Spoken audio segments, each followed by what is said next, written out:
Senhoras e senhores, com a palavra, o presidente da República, Jair Bolsonaro.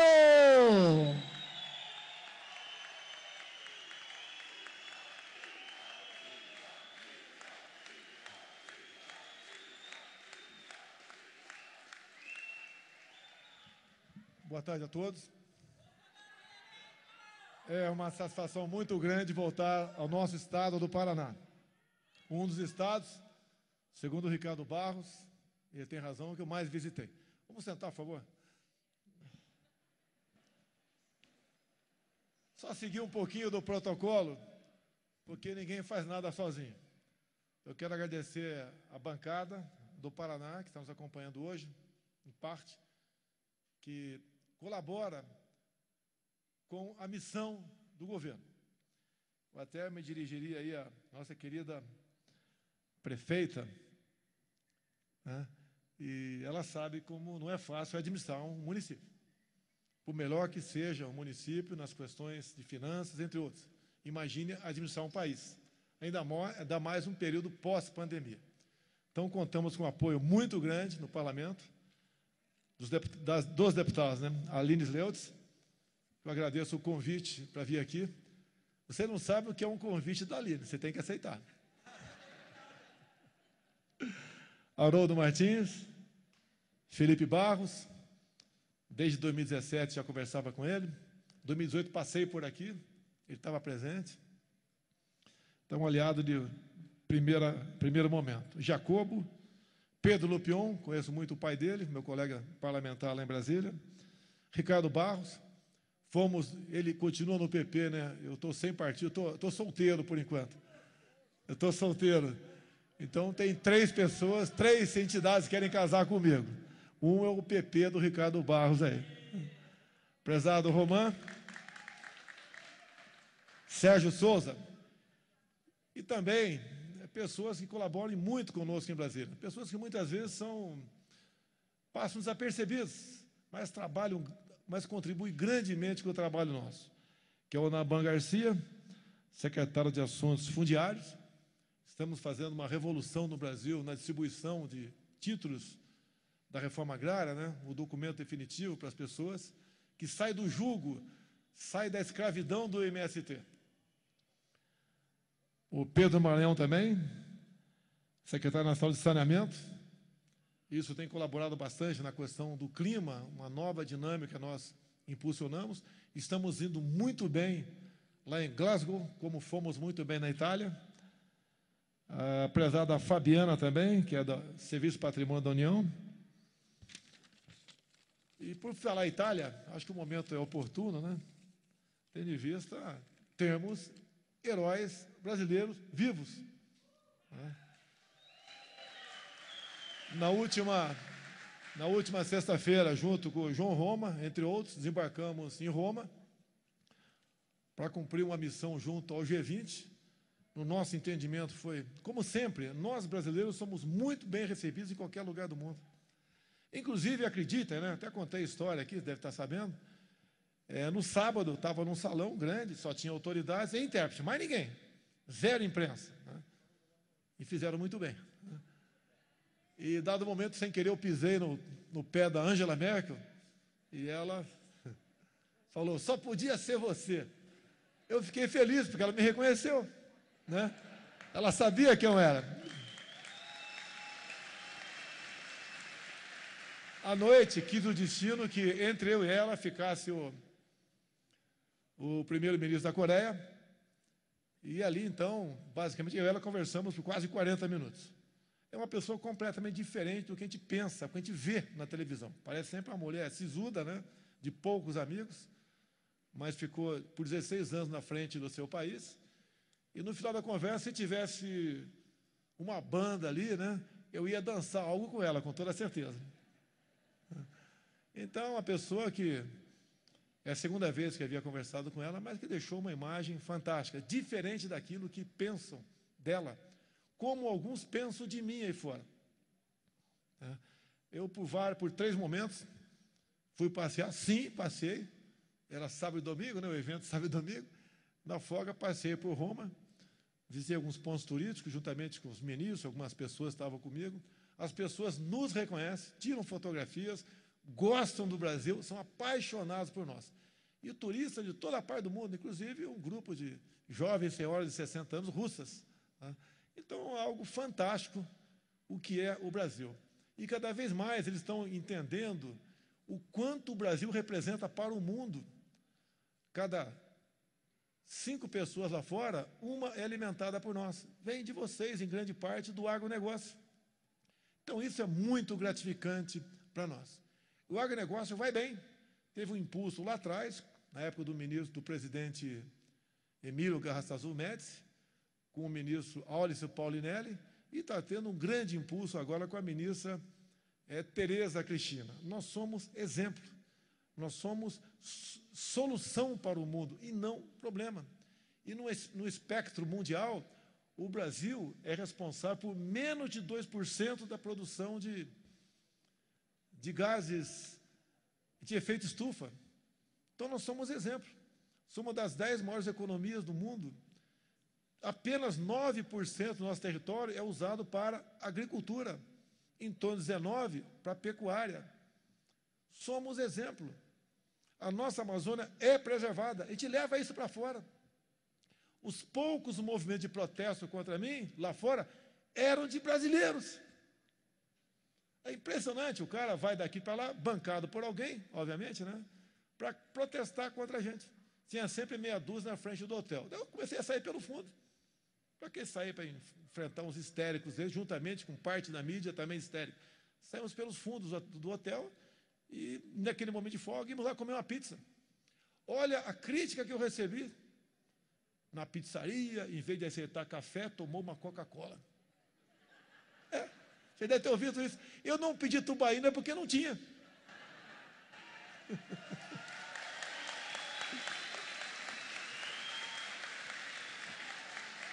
Como espero brevemente, vim tomar um chopp aqui.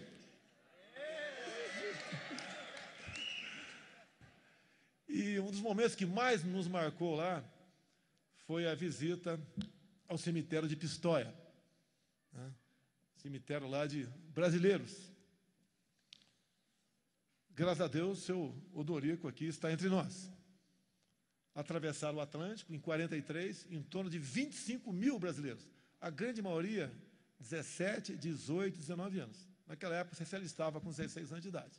Ou melhor, servia com 16 anos. De 25 mil, quase 500 não retornaram.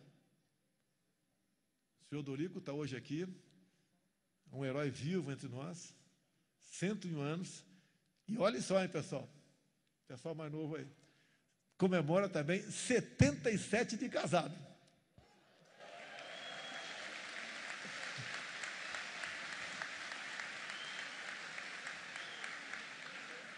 É uma história para todos nós. Temos algumas dezenas de heróis vivos, como o seu Odorico pelo Brasil. E eles foram lá fora lutar contra o nazismo e o fascismo. Lutar por liberdade. E lá fora, eles são reconhecidos. Lá em Pistoia, tive contato com um ex-combatente deles, daquela época também. Se bem que nós sabemos que a Itália estava do outro lado, mas tinha aquelas pessoas que lutavam do nosso lado. Então, eles se lembram perfeitamente daquele momento. Nós, brasileiros, somos muitíssimos bem recebidos na Itália. Eles abrem o coração e dizem que não falam outra língua, assim como nós, e têm liberdade, graças aos aliados e graças a esse contingente brasileiro que esteve na Itália. E lá eu inaugurei uma placa também, né? Se bem que foi a segunda placa naquele cemitério. É a placa que simboliza a presença de um chefe de Estado lá. Apenas 2 presidentes estiveram presentes. Eu e, no passado, Collor de Mello. Outros não tiveram, não sei o motivo, ou talvez não tenham motivo para ir até lá. Porque eles sempre se posicionaram contra nós. Então, dizer aqui ao prezado senhor Douglas, que é o presidente da associação comercial empresarial aqui de Ponta Grossa, que ele falou muito bem de 64. É uma história que tem que saber. Vocês devem se lembrar do meu voto pela cassação da Dilma em 2016. Teve uma pessoa muito importante, por questão de ética, não vou dizer o nome dela, mas é do Paraná, e falou no dia seguinte: você não se elege nem vereador mais lá no Rio de Janeiro. E olha o destino. E onde me abriu a cabeça, daquela passagem bíblica,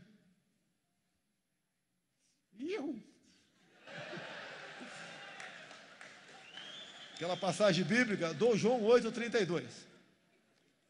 E conhecereis a verdade vos libertará. A verdade, pessoal, tem que ser a nossa Bíblia, a nossa Constituição, o nosso norte.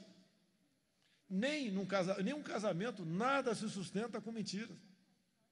A fama do meio político é cada vez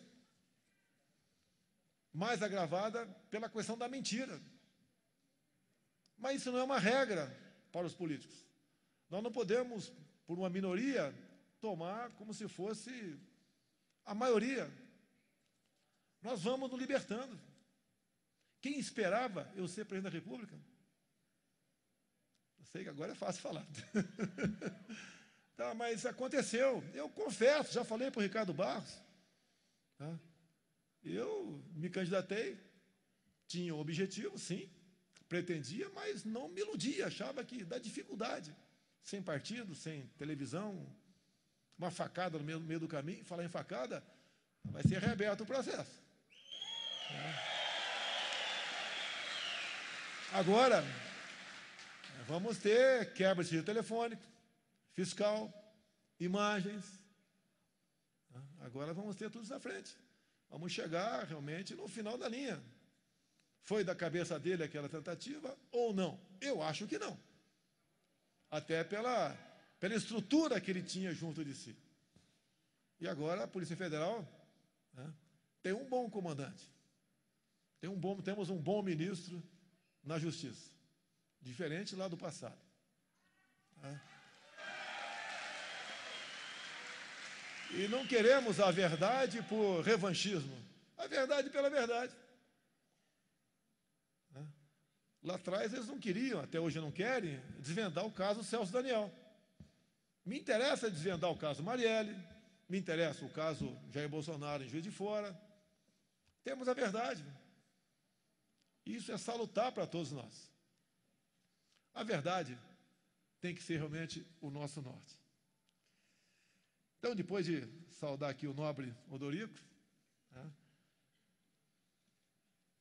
dizer do orgulho de tê-lo entre nós, esperamos, né, se Deus quiser, teremos mais alguns anos entre nós, se bem que eu brinquei, ele fala muito bem, está lustro, até falei para ele, acabou de virar o odômetro do teu carro, agora você está com 1 ano de idade, zerou lá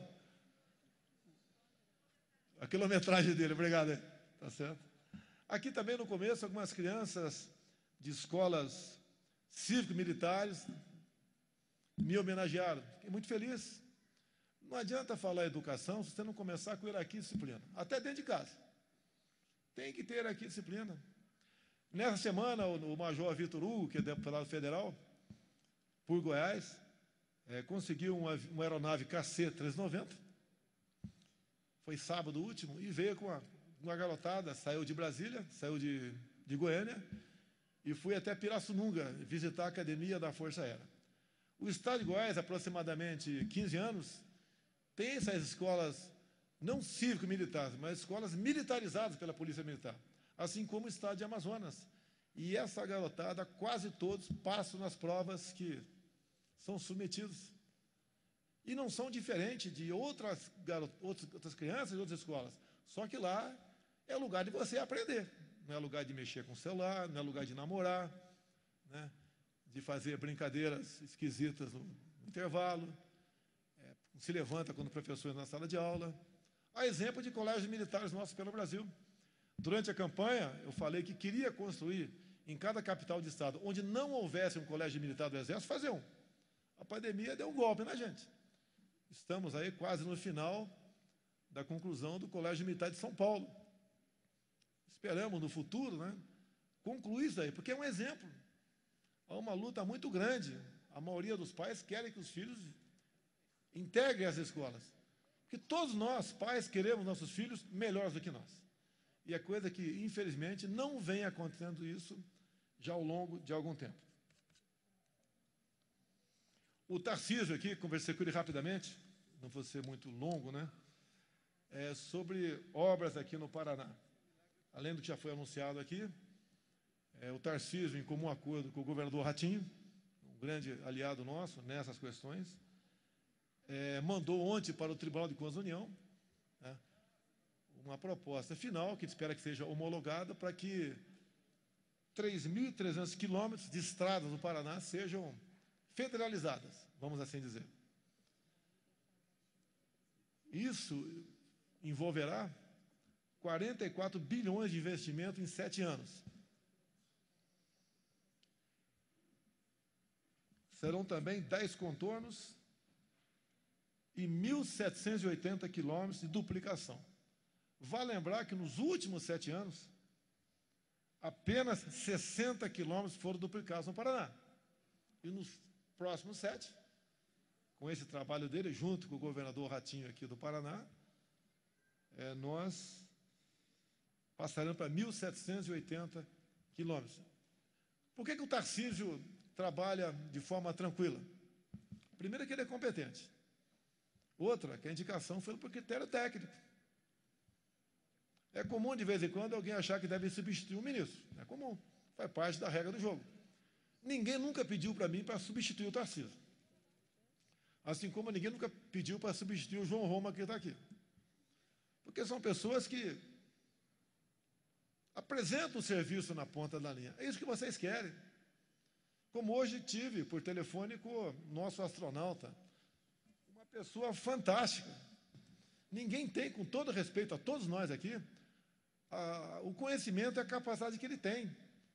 Ele não foi para o espaço como cobaia, ele foi como um astronauta, o único astronauta do Hemisfério Sul. Tem feito coisas fantásticas. Ele desenvolve 15 vacinas no momento. Ele tem estimulado a pesquisa de grafeno, de nióbio. Já temos produtos feitos no Brasil. Já temos a primeira bateria de nióbio no Brasil. Coisa que a gente não pensava que pudesse ser realidade um dia. Eu falava durante a campanha e era sacaneado, né? Bota o nióbio de vice, bota o grafeno de vice. Está chegando a uma realidade. E uma história rápida, né? No começo de 19, tive com um físico russo, lá na presidência. Em dado momento ele falou, mas vocês têm 98% do nióbio? Como é que vendem a preço de banana isso daí? Ele tem razão. Agora, tem contratos antigos, a gente não pode rasgar contratos. A gente não pode perder a nossa credibilidade. Mas temos áreas ainda que são nossas. Catalão já foi vendido por um país aí, infelizmente. Minas, você já sabe qual é. Tá? Minas, Araxá, o governador queria, e que ainda o Zema, vender uma parte lá das suas ações. Bem, o BNDES agora não faz obra lá fora. Falei com o BNDES. Vamos comprar as ações?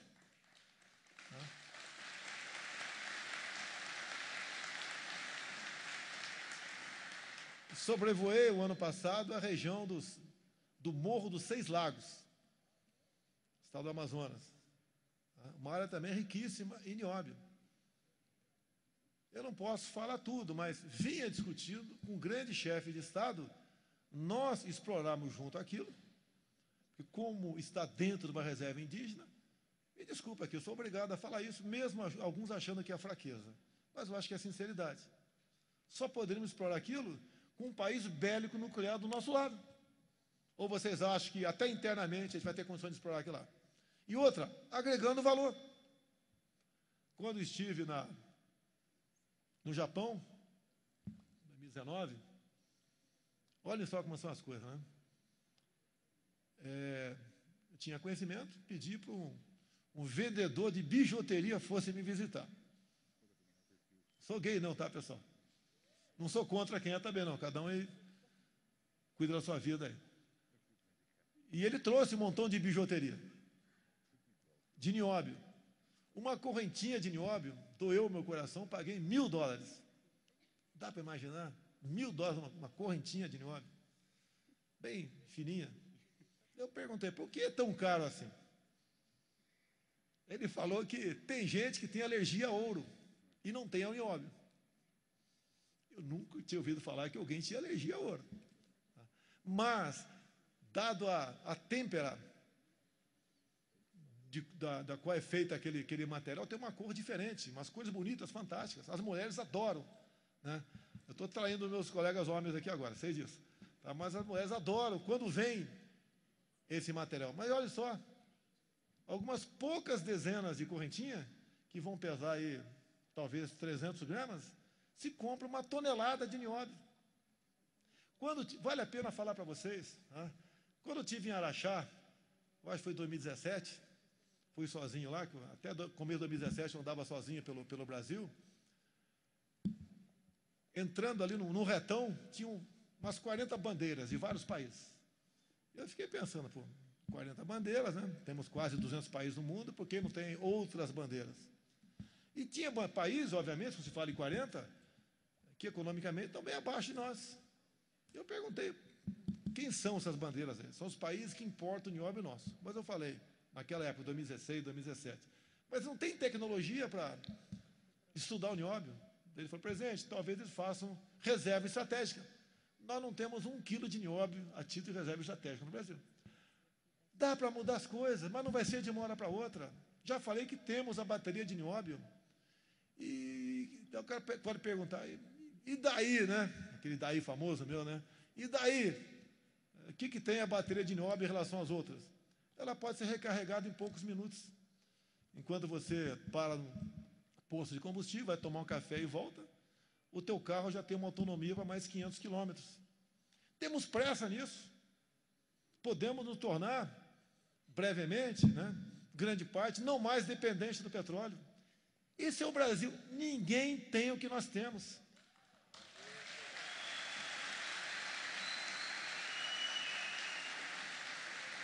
Vale a pena uma outra história. Como fui de helicóptero, pouca gente podia ir comigo, fora do meu círculo, né? A minha segurança tem que estar sempre bem preparada, porque eu atrapalho algumas pessoas no Brasil e atrapalho alguns países também, você sabe disso. E fui visitar o Vale do Rio Cotingo, Reserva Raposa Serra do Sol, Roraima. Sobrevoamos e daí paramos inopinadamente na aldeia Flechal, Yanomami.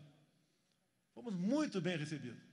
E tem pessoas lá, com todo respeito a todos nós, que fala melhor do que nós, entende as coisas melhor do que nós. São seres humanos, que alguns teimam em tratá-los como um ser vivente qualquer num jardim zoológico. Não é isso. E o que diz o Vale do Rio Cotingo? São mais ou menos 12 quilômetros, né? Uma cota de desnível de mais ou menos 600 metros. Um rio perene, ou seja, tem um volume de água constante o ano todo. Se você fizer meia dúzia de hidrelétricas ali, dá para fazer, você vai ter energia elétrica para toda a região norte e para todo o norte do Nordeste. E por que não fazemos isso? Porque é reserva indígena. Vi agora há pouco a nobre prefeita falar da questão ambiental aqui. Então, olha só, nós temos solução para o Brasil. A gente não precisava estar vivendo essa crise de energia elétrica, pedindo a Deus para chover a todo momento. Ninguém fica feliz em criar uma bandeira nova ou decretar uma bandeira vermelha para cada 100 megawatts, vocês pagarem mais 10, 14 ou 20 reais por mês. Ninguém está feliz com isso. Mas é para a gente bancar a geração de fonte alternativa, que é de combustíveis fósseis. E nós temos esse problema lá. E você gastaria 100 vezes menos do que gastou em Belo Monte, que não serve para nada.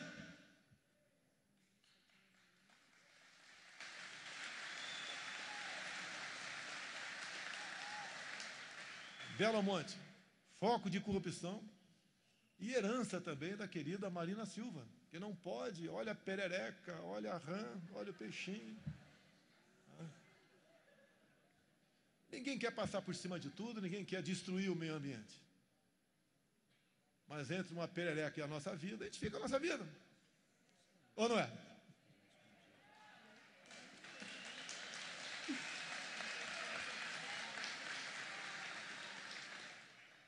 Me permite, né? Falar mais um pouquinho aí. Espero que ninguém vá embora. Quem não gosta de curtir umas férias? Vocês olharem para Baía de Angra, né? Eu sei que muita gente não conhece, a maioria não foi lá. Mas também falta infraestrutura. Falta quase tudo ali. Quando passei pela região do Golfo Pérsico, graças a Deus eu consigo bem relacionar com as pessoas. Eu fiz amizade com daquele pessoal que usa turbante. A gente costuma brincar entre nós aqui, com pobre, né? E um deles falou o seguinte: eu quero investir $1 bilhão na Baía de Angra. Eu gostaria, né, que aquela região fosse mais famosa que Cancún.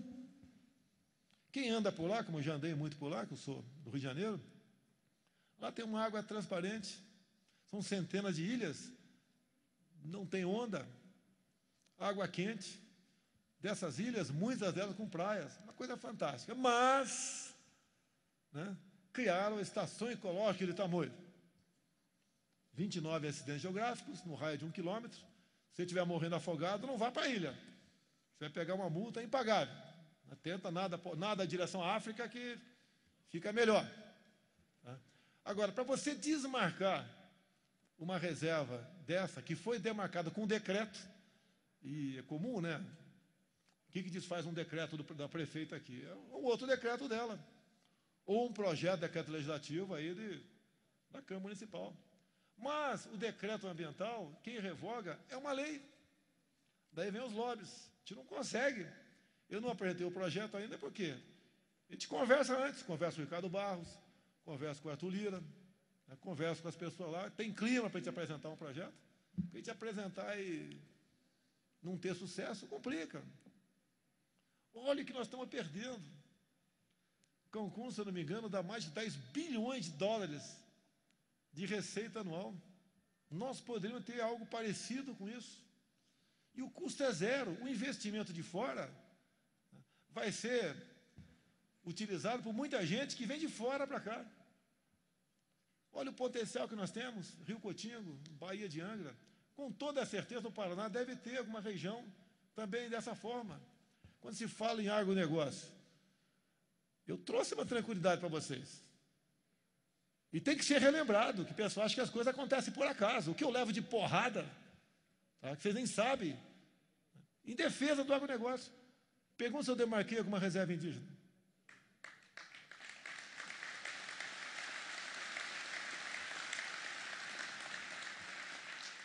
Tem centenas para serem iniciadas, que iniciam com portarias, depois termina com um decreto meu. Assegura, já temos 14% do território nacional demarcado como terra indígena. Vê se o IBAMA, que continua fazendo o seu trabalho, não está fazendo de forma diferente. Reduzimos em mais de 80% o número de multas no campo. Os caras chegavam com a caneta na mão. Acertamos com o ministro do Meio Ambiente. Tem que multar? Tem. Mas não é esse o caminho único. Primeiro, uma advertência. Se a pessoa não se enquadrar, daí a multa diminuiu drasticamente.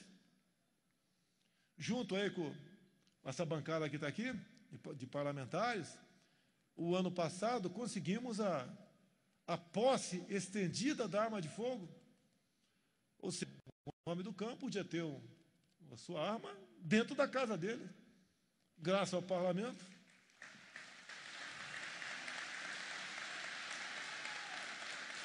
Graças ao parlamento, ele pode montar teu cavalo, entrar no teu carro e rodar todo o perímetro da sua propriedade armada. Isso inibe os caras.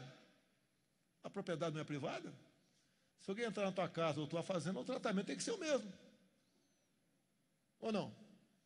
Se alguém entrar na casa de você, você vai reagir como? Se tiver uma arma.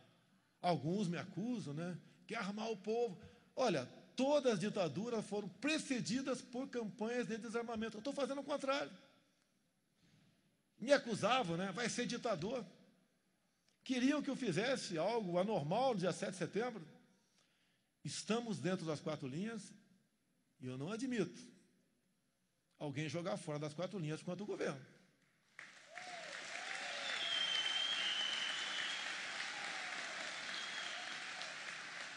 Sabemos de alguns excessos por aí.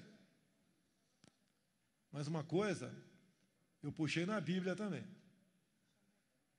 Tem uma passagem bíblica que diz: por falta de conhecimento, meu povo pereceu.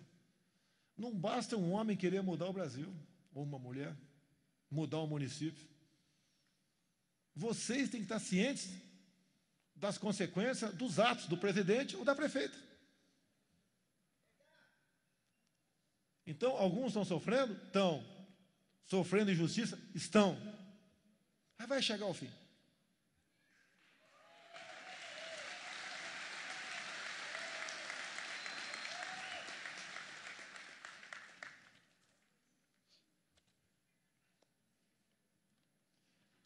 Se eu falar que se exploda, como é que é? Vai para a ponta da praia.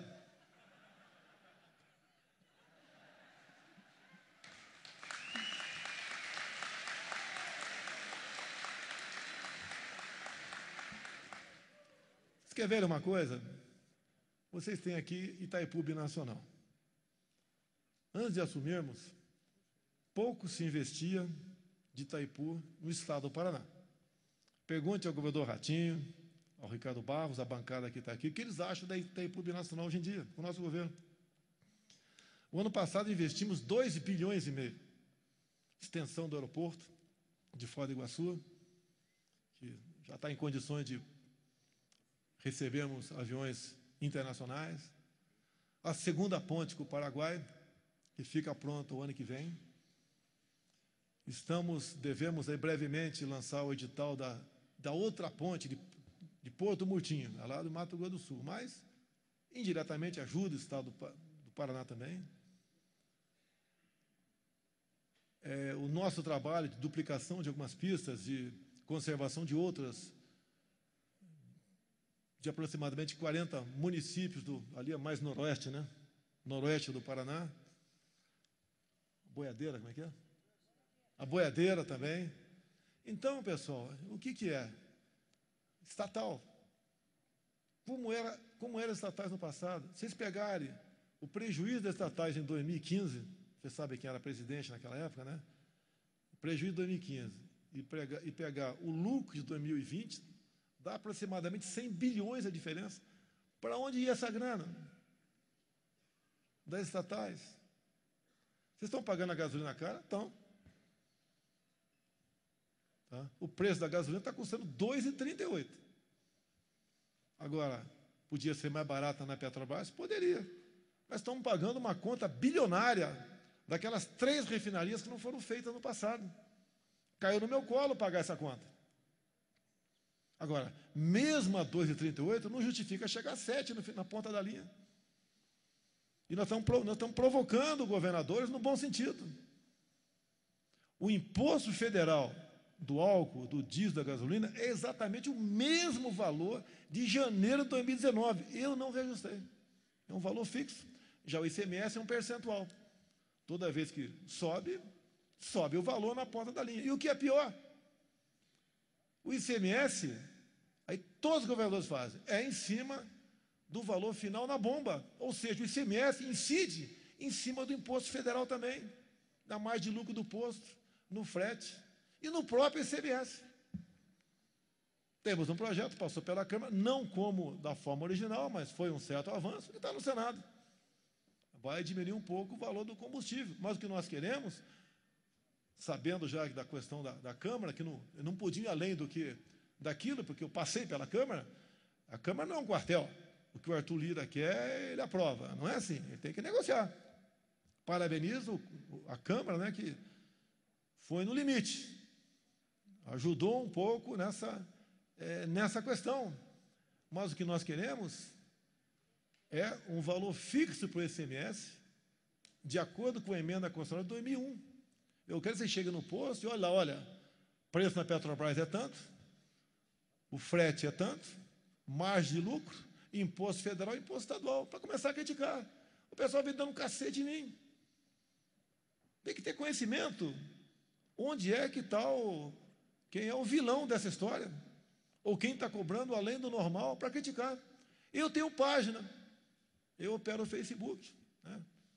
Outras pessoas na minha família operam o Instagram, etc. Então, vocês têm onde criticar. Agora, raros são os governadores, se é que tem algum, que tem uma página para vocês criticarem. Eu não se apresento. Tem até gente, não vou falar o nome aqui, que é pré-candidato a presidente da República, que simplesmente omitiu da sua página os comentários. Não vou falar o nome da pessoa, não. É a terceira via. É sempre assim. Bem, eu acho que já falei demais, né?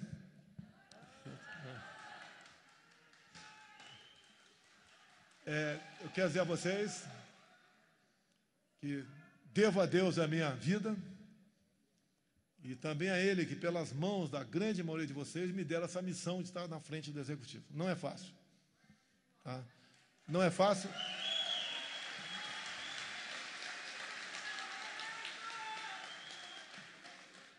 Perdi a liberdade para muita coisa, tá? Mas entendo que cada um de nós tem uma missão aqui na Terra, tá? E devemos fazê-la, cumpri-la da melhor forma possível.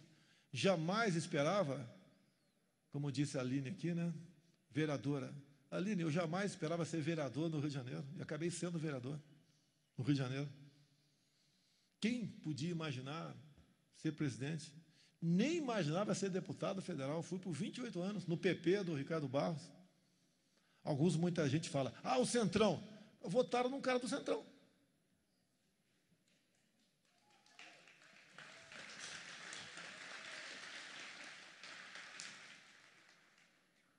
Eu tenho que conversar com o PP, né? Conversar com o PL. Eu não posso conversar com o PSOL, pô. Conversar com o PSOL só se for para legalizar drogas.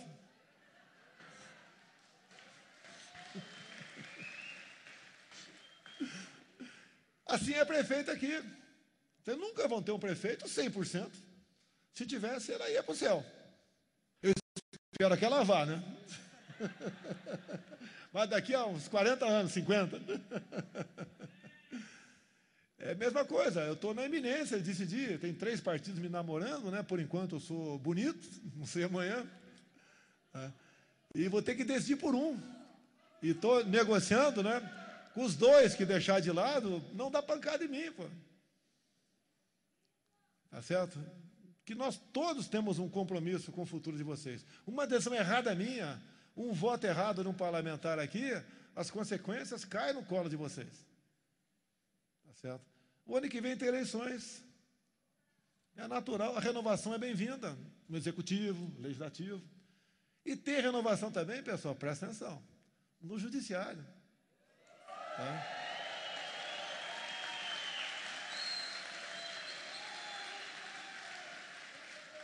Porque todos nós aqui, vamos ter um ponto final um dia. E quem está no Supremo, quando completar 75 anos, vai embora. Eu indiquei um, o Cássio, indiquei um outro agora, que é compromisso, terrivelmente evangélico, está indo para 4 meses sem ser colocado em votação, tudo bem. E quem ganhar em 22, no primeiro semestre de 23, bota mais 2. É mais importante, ouso dizer, ou tão importante quanto é a eleição presidencial, é que vem a reboque, né? 2 vagas para o Supremo Tribunal Federal. Mudam-se as coisas. Olha o desespero de alguns. Querem cortar minha cabeça a qualquer preço. Corta no voto, pô. Corta no voto. Na mão grande, não vão cortar. Aí, meter o dedo na minha orelha. Não vai, ou no olho, né? Não vai cortar. Se eu fizer algo de errado, eu posso até fazer, mas não vai ser consciente, tenho certeza disso. Continuo aquela mesma pessoa que sempre fui ao longo da minha vida toda. Estamos completando 3 anos sem corrupção. Isso não é virtude, é obrigação.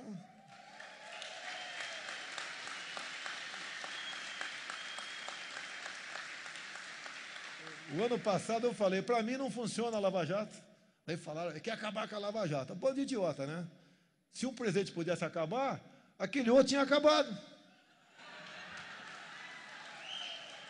É que nós nos policiamos. Nós temos um ministério cada vez mais redondo, vamos assim dizer. Comecei, por exemplo, né, passei uma fase da Casa Civil com um general. É a pessoa adequada? Pela formação, não. Mas pelas circunstâncias, era. Hoje em dia, o que nós temos lá? Temos um senador que faz um brilhante trabalho. O próprio João Roma, que está aqui, está no Ministério da Cidadania. O Ministério tem uma importância enorme. É o que está articulando o novo Bolsa Família. Que alguns, né, querem que você atenda, mostra um caminhão com osso, o povo pegando o osso lá, a culpa do Bolsonaro.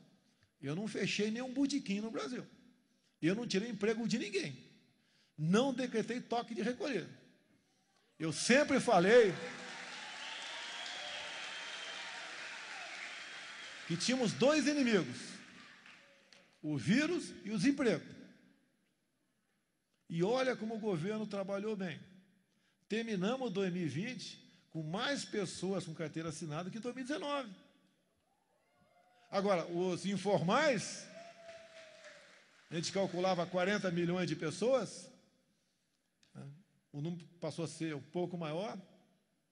Nós atendemos com o auxílio emergencial, que alguns querem que seja permanente. Na primeira fase lá atrás, R$600 representava quase 50 bilhões por mês de endividamento, porque nós não temos esse dinheiro no cofre. Então, entra agora o pessoal dá um reforço, o pessoal do Bolsa Família, que está em média, ainda está em média, R$192. É isso mesmo, João? R$192. Nós podemos passar para 400, porque houve inflação nos gêneros alimentícios. As pessoas não podem ficar desamparadas. É igual o gás. O que eu pude fazer no gás, eu fiz. Os 13 quilos, o equivalente a 13 quilos da Petrobras, sai por R$50. Eu zerei os impostos federais. É porque chega a 130 no final da linha. O pessoal tem que ter conhecimento. Aí o engarrafamento, é o transporte, o frete, né? É a margem de lucro e o imposto estadual. Eu vejo alguns governadores, vou criar o Vale Gás. Tira o imposto do gás, não cria o Vale Gás, não, tira o imposto. Afinal de contas, né, quem está em situação um pouco melhor de vida, tem o gás encanado. Ou vocês trocam o governo, trocam o presidente, trocam o governador, troca o prefeito, não, troca o prefeito. Tá? Troca o vereador, o deputado federal, estadual, o senador, troca, pô. Não faz troca-troca, não, é para trocar o cabra lá, tá certo? Dá para mudar, pessoal, dá. Nós vemos aqui, os orientais têm uma paciência para 100 anos. Os caras pensam, né, para quem for usufruir na frente, a geração dele não está mais viva. Será que a gente não pode ter paciência, às vezes, 1 ou 2 anos? Dá para mudar. E vocês sabem quando um político está falando a verdade ou não. Olha na cara do bicho, está falando com o coração ou não está. Tenham tranquilidade, porque o voto eletrônico, fique tranquilo, calma, fique tranquilo. Vai ser confiável ano que vem. Por quê? Por que vai ser confiável? Porque tem uma portaria lá do presidente do TSE, né, o Barroso, convidando entidades para participar das eleições, né? Entre elas, as suas Forças Armadas.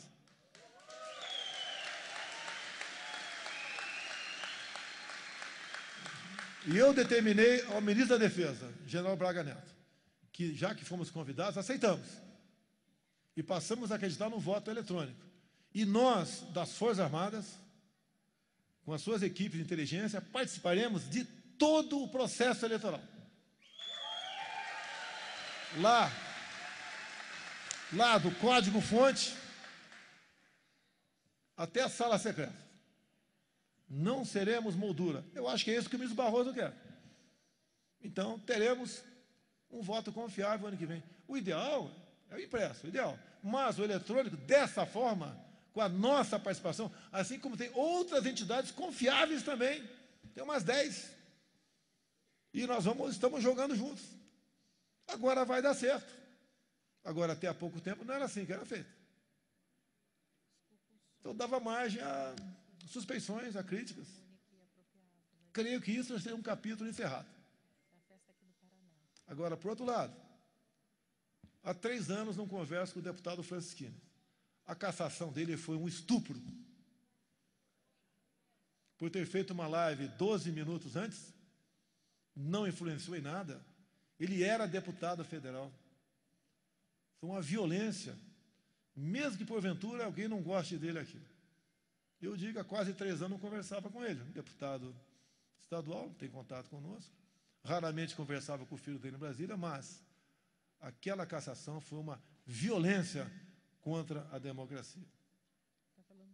E quem deve reagir, em primeiro lugar, é o presidente da Assembleia Legislativa do Paraná. Assim como o Arthur Lira tem reagido.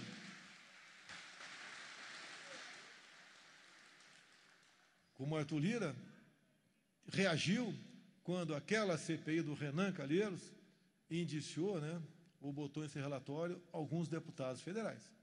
Isso não pode acontecer. O parlamentar tem imunidade por quaisquer palavras, opiniões e vozes. Ele tem que ter opinião sobre tudo, o parlamentar. Ele pode criticar o que bem entender. Ninguém mais do que eu sou criticado pelo parlamento. Eu não fico inventando uma medida contra essas críticas. Então, qualquer instituição pode ser criticada. E se o parlamentar exagerar, isso é um crime. Pode ser de injúria, difamação, sei lá o que for. Mas a cassação de um mandato realmente é uma passagem triste na nossa história. Nem na época do AI-5 se fazia isso, que o pessoal critica tanto o nosso AI-5.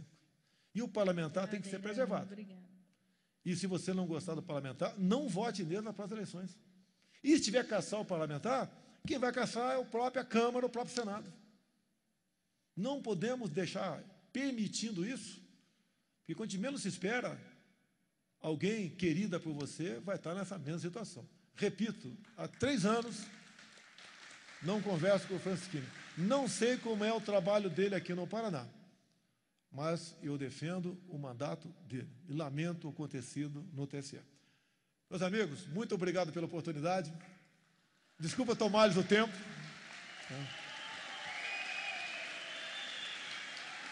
Cada vez mais, eu estou apaixonado por todos vocês. Brasil acima de tudo, Deus acima de todos.